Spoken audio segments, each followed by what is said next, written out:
Well, this is Spode Ellesmere pattern, made in 1954. We've got some date stamps on these. Dinner plates in very good condition. We've only got 3 of these have come out of the stack in saleable good condition.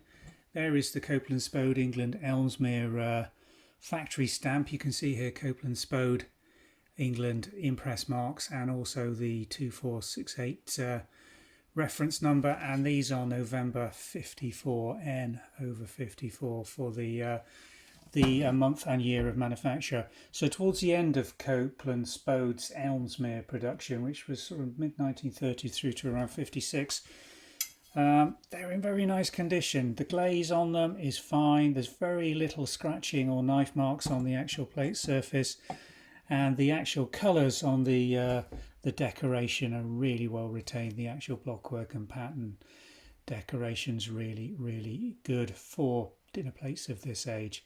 Nice borders, rim design, very elegant, classic Spode mid-century Ellesmere pattern dinner plates. We'll pop a link in the description below taking you through to our listing for these 3 Ellesmere dinner plates by Spode. Thanks for watching.